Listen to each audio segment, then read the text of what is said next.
ఎవరన్నా mind. So మనసు అంటే మైండ్. మైండ్ ఏడు ఉన్నది బ్రెయిన్ లో ఉన్నది. కోపం ఏడు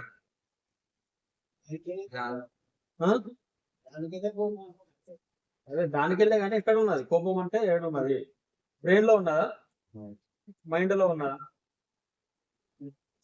అది వస్తుంది అన్నారు కదా, అది వస్తుంది లేకపోతే మనం తీసుకొస్తాం. ఫర్ ఎగ్జాంపుల్ డబ్బులు తీసుకురావాలి, ఎన్ని నుండి తీసుకొస్తాం? బ్యాంక్ నుండి, బీరువా నుండి, పాకెట్ నుండి, అంతేనా? ఏటీఎం నుండి. డబ్బు ఎన్ని నుండి డ్రా చేస్తాం? ఎన్నో ఒక చోట ఉన్నాయి కదా, బ్యాంక్ లో ఉండొచ్చు, ఏటీఎం లో ఉండొచ్చు, లేదా మన పర్స్ లో ఉండొచ్చు, మన అల్మార్లో ఉండొచ్చు. అక్కడ నుండి మనం డబ్బులు డ్రా చేస్తాం, తీస్తాం. ఓకే. అట్లా కోపం ఎక్కడి నుండి వస్తుంది? కామ్ ఎక్కడి నుండి వస్తుంది?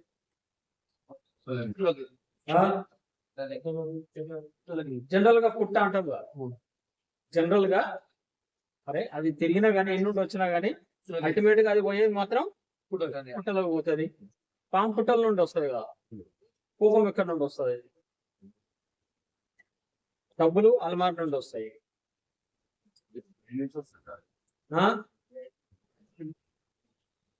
కడుపు ఏంటండి?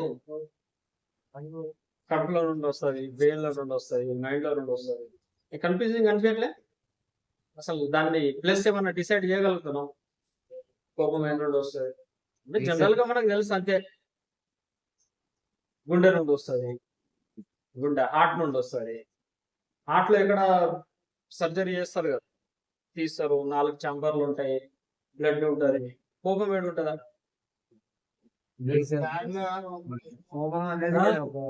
ఆడ కోపం ఉంటుంది కదా.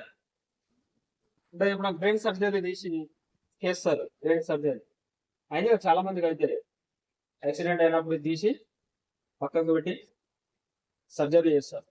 ఏమన్నా బ్లీడ్ ఉంటే తీస్తారు, క్లాట్ ఉంటే తీస్తారు, ఏమన్నా ట్యూమర్ ఉంటే తీసేస్తారు. పక్క కూడా కోపం మనసు ఉంటుందా పక్కకు? కోపం అనేది ఒక పార్ట్ కాదు. కోపం అనేది ఒక పార్ట్ కాదు కదా సార్, అది ఒక ఆవేశం, ఒక ఫీలింగ్ లాంటిది అంతే. ఫీలింగ్ అదొక ఫర్ ఎగ్జాంపుల్ ఫీలింగ్. సో అందుకనే మనకు ఎగ్జాక్ట్ ఏంటిదంటే అది వస్తుందా, మనం తీసుకొస్తామా, అది ఏంటిది, దాని రూపం ఏంటిది, దాని కేర్ ఆఫ్ అడ్రస్ ఎక్కడ ఉన్నది, అది ఎందుకు వస్తుంది, ఎందుకు పోతుంది. వస్తుంది అని అంటే దానికి అర్థమైంది.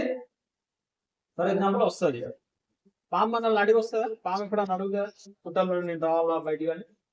నన్ను అడిగింది ఎట్లా? అడగలేగా. పర్మిషన్ తీసుకుంటుందా మీది? తీసుకోదుగా. సో కోపం మీ పర్మిషన్ తీసుకుంటుందా? రావాలా వద్దా, ఎన్ని గంటలకు రావాలి, ఫలానా డేటు, టైము, ముహూర్తం. ముహూర్తాలు పెడతాం జనరల్ గా. ముహూర్తం ఈ ముహూర్తానికి రావాలా, 4 గంటల 15 నిమిషాల 13 సెకండ్లకు కోపం వచ్చేసేయాలి.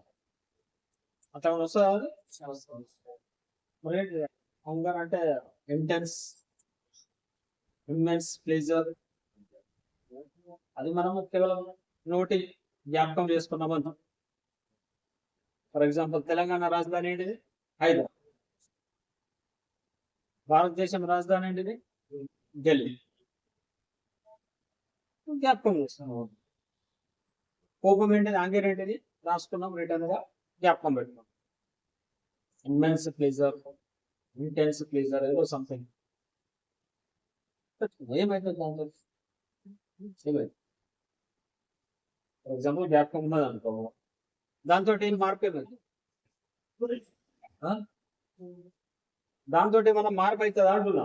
దాంతో ఏమైనా చేంజ్ అయితే జ్ఞాపకం ఉన్నది. తెలంగాణ క్యాపిటల్ హైదరాబాద్. ఏమైతుంది? జ్ఞాపకం. దాంతో మీ జీవితంలో, మీ మనసులో, మీ బాడీలో ఏమైనా పరివర్తన ఎక్కడ ఉన్నదని మనం గుర్తున్నాడు. దాంతో మనకి ఏమన్నా మార్పు జరుగుతుందా? ఒక వర్డ్, ఒక సెంటెన్స్ దాంతో ఎట్లనైతే హైదరాబాద్ ఒక సెంటెన్స్, అలాగనే యాంగర్ కూడా ఒక సెంటెన్స్. యాంగర్ ఫర్ ఎగ్జాంపుల్ యూకేలో, లేకపోతే యుఎస్ లో పేర్లు ఎట్లుంటాయి? కాలిఫోర్నియా, చికాగో, మన దగ్గర చికాకు అంటే నేను కోపం ఏదో అనీసీనెస్. ఆడ చికాకు అంటే అదొక పేరు. సో అట్లా యాంగర్ అనేది కూడా ఉండొచ్చు. ఎక్కడ అనేది అన్న విలేజ్ పేరు ఉండొచ్చు, లేకపోతే ఏదన్నా ఊరు పేరు ఉండొచ్చు. చెప్పలు ఉన్నాయి కదా, పేర్లు ఉన్నాయా? ఈడ చెప్పాలంటే ఆడ చెప్పాలంటే పేర్లు ఉన్నాయి, ఆడ పేర్లే. సో యాంకర్ అనేది ఒక హైదరాబాద్ లాగా ఒక పేరు. దాంతో మనకు మార్పింగ్ జ్ఞాపకం పెట్టుకున్నావు. ఏమన్నా మార్కులు వస్తాయా? నీకు పోయి రాస్తారంటే ఏమన్నా ఎగ్జామ్ ఆడ రాసింది అనుకో, what is mean by anchor అంటే మేము రాస్తే కదా కలెక్టర్ అవుతా, ఐఏఎస్ ఐపీఎస్. సరే అయింది అనుకో, ఒక్కొక్కదిగా ఫర్ ఎగ్జాంపుల్ అయింది, రాసేసింది, దాని డెఫినేషన్ రాసి. అందుకని ఈ రాత మూలంగా, చదవడం మూలంగా, జ్ఞాపకం పెట్టుకోవడం మూలంగా ఏమైంది? జ్ఞాపకం పెట్టుకున్నాం ఏమైంది తెలుస్తుంది. అంటే హైదరాబాద్ తెలంగాణ క్యాపిటల్ తెలిసింది. ఓకే, జరిగేది ఏముంది? దాంతో మేము మార్క్ వస్తాయి. ఎంసీక్యూ వచ్చింది అనుకో, మీరు ఏదన్నా ఎగ్జామ్ ప్రిపరేషన్ అయింది, దానిలో అడిగితే మీరు టిక్ కొటేషన్ రైట్. ఒకరు సికింద్రాబాద్ అన్నారు, మీరు హైదరాబాద్ అన్నారు, రైట్. అంతేనా?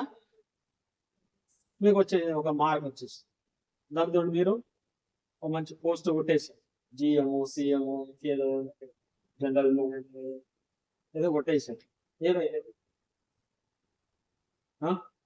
ఒక ఆయన కొట్టేసాడు మెడిసిన్ సీట్ కొట్టేసాడు, పెద్ద డాక్టర్ అయింది, బంజారా హిల్స్ లో మంచిగా ఇల్లు కట్టినాడు, 3 పిల్లలు. దాని తర్వాత పంచాయతీ, దాని తర్వాత ఇది ఒకటి కొనుక్కున్నాడు, ఇట్లా పెట్టుకున్నాడు. ఏం జరిగింది? మార్క్ మీరు కొట్టి జ్ఞాపకం పెట్టుకుంటే మార్కులు వస్తాయి. మార్కులు ఎక్కువ వస్తే జాబ్ వస్తుంది, జాబ్ వస్తే శాలరీ వస్తుంది, శాలరీ వస్తే అది మ్యారేజ్ అవుతుంది, పిల్లలు అవుతాయి, మళ్ళీ ఓ ల్యాండ్ ఉంటుంది, ఓ ఇల్లు ఉంటుంది, ఓ కథ ఉంటుంది, కార్ఖానా ఉంటుంది, ఓ రియల్ ఎస్టేట్, అదో కాంప్లెక్స్, ఈ కాంప్లెక్స్, ఆడ 2 ఎకరాలు, 10 ఎకరాలు, ఆడ అవి ఉంటాయి. తర్వాత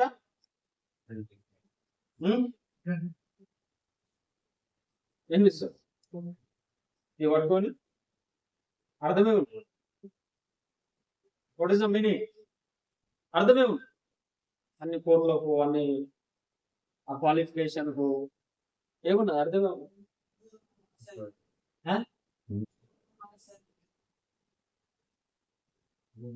సో యాంగర్ అన్నది మనం మస్తు ఏమంటే పట్టి పట్టినాం ఏదో పట్టినాం.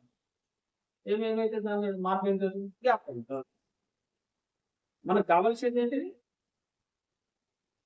మన జీవితంలో, మన మనసులో, మన ఆచరణలో, మన బిహేవియర్లో, మన మాటల్లో ఏం జరగాల? మార్పు జరగాలి. అది ఉపయోగపడుతుంది. అంతేనా? లేకపోతే నేను మస్తు బుక్స్ చదివిన, పిహెచ్డి చేసిన, డబుల్ పిహెచ్డి చేసిన, ట్రిపుల్ పిహెచ్డి చేసిన, కొలంబియాలో చదివిన, ఆక్స్ఫోర్డ్ లో చదివిన,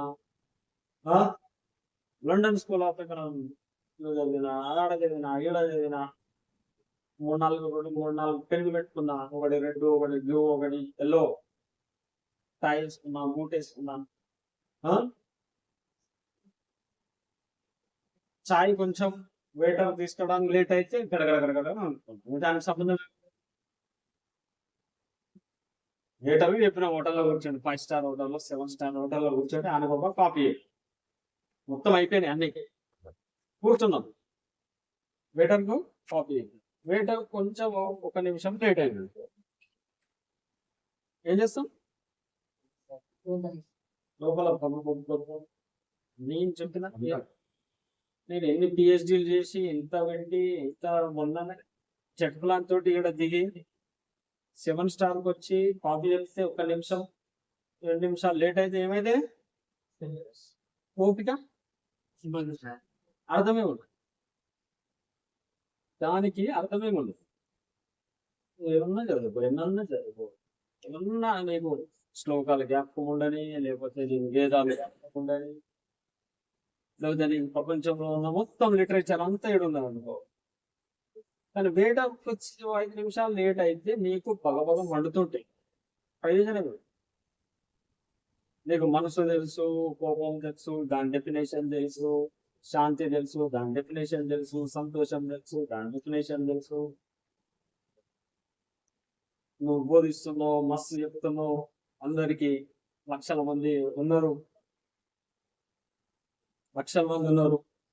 కార్ దగ్గరికి వెళ్ళినాం, డ్రైవర్ జర గేడు తీయడం లేట్ అయితే ఇరుక్కపోయింది, వస్తలేదు. ఇక్కడ లక్షల మందికి ఏమో బోధించినావు, అటు పోయి ఏం చేస్తావు? నేను రాకముందే నీకు కొనుక్కొని చేయాలంటే లేదేంటి?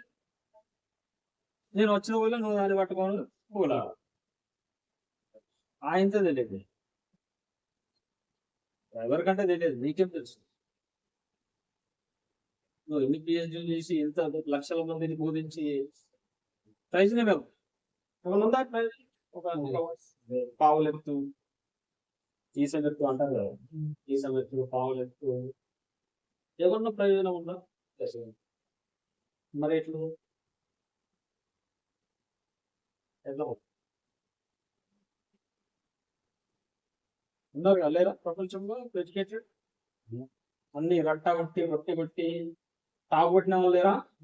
ఎప్పుడన్నా మీరు విన్నారా? టాప్ ఐఏఎస్ లో టాప్, లేకపోతే ఇంకా దేంట్లో టాప్, కాలేజ్ లో టాప్, మెరిట్, అది ఇవి కొట్టిన వాళ్ళు పరిస్థితి ఎప్పుడన్నా చూసాడా? అదే వస్తుంది పేపర్లో, ఈయన గోల్డ్ మెడల్ కొట్టిండు, మెడల్ కొట్టిండు, ఇది వచ్చేసింది, అది వచ్చేసింది, సెట్ అయిపోయింది. ఎన్నో కూడా సెట్ అయిపోయింది. గోల్డ్ మెడల్ కొట్టిన, లేకపోతే ఏదైనా టాప్ వచ్చినా దీంట్లో మార్పు జరగలేదు, నీ ప్రశాంతతలో మార్పు జరగలేదు, నీ సంతోషంలో మార్పు జరగలేదు, నీ కోపంలో మార్పు జరగలేదు, నీ సహనంలో మార్పు జరగలేదు. ఏ ప్రయోజనం? అల్టిమేట్ గా దేనికి కావాలి? దేనికి కావాలి? ఇవన్నీ ప్రశాంతత. మన హ్యాపీనెస్ కోరుకోవాలి, మన సంతోషం కోరుకోవాలి, మన ప్రశాంతత కోరుకోవాలి. ప్రశాంతంగా ఉండాలి, శాంతిగా ఉండాలి, దీని కొరకు కదా కావాలి. మరి అవి ఇవన్నీ జరిగిన తర్వాత అది ఇంకేమైతున్నాయి? రెట్టింపు అవుతున్నాయి. ఇంకేమైతున్నాయి? 10th చదివినావు, కొంచెం ఇగో పెరిగింది. ఇంటర్ చేసినావు, ఇంకా కొంచెం ఇగో పెరిగింది. ఇగో ఎందుకు పెరుగుతున్నది? ఇంకా నువ్వు 10th పాస్ కాలే, నేను ఇంటర్ అయిపోయింది. డిగ్రీ చేసినావు, ఇంకా కొంచెం ఇగో పెరిగింది. ఇంకా నువ్వు ఇంటరే కాలే, నాది. సో డిగ్రీలో టాప్ వచ్చినాం, ఇంకా కొంచెం ఇగో పెరిగింది. మీరు అందరు జరా లో క్లాస్, నేను జరా హై క్లాస్, అంటే నా బ్రెయిన్ జర ఎక్కువ ఉపయోగం. దాంట్లో ఇంకేదో మంచిగా జాబ్ కొట్టేసినావు, లేదా పిహెచ్డి చేసినావు, ఇంకా ఇగో పెరిగింది. పిహెచ్డి హోల్డర్, లేదా గోల్డ్ మెడల్స్, అండ్ సంథింగ్ నేను ఇది, నేను అది, నువ్వు పెరుగుతుందా లేదా? ఏం పెరుగుతున్నది? ఈగో పెరుగుతుంది. అంటే నీ ఎడ్యుకేషన్ నీ ఈగో పెంచాడు. ఎడ్యుకేషన్ దేనికో, లేకపోతే నీ ప్రోగ్రెస్ దేనికో. ప్రోగ్రెస్ అవుతున్నావు, నువ్వు డెవలప్ అవుతున్నావు, చాలా సంపాదిస్తున్నావు, నువ్వు డెవలప్ అవుతున్నావు, మంచిగా సంపాదన, జాబ్, ఇల్లు, అన్ని ప్లస్ అవుతున్నాయి. దేనికో? ఈగో పెంచుకోవడానికి, కోపం పెంచుకోవడానికి, ద్వేషం పెంచుకోవడానికి. కానీ అల్టిమేట్ గా చూస్తే సిలబస్ లో చెప్పట్లేదు. సిలబస్ లో ఏం చెప్తున్నారు? సైన్స్ ఇట్లా, ఇది సెల్, ఇది టిష్యూ, ఇది హోమోసెపియన్స్, ఇది సెపియన్స్, ఇది జియోగ్రఫీ, ఇది హిందుస్థాన్, పాకిస్తాన్, ఆఫ్ఘనిస్తాన్, లేకపోతే యూకే,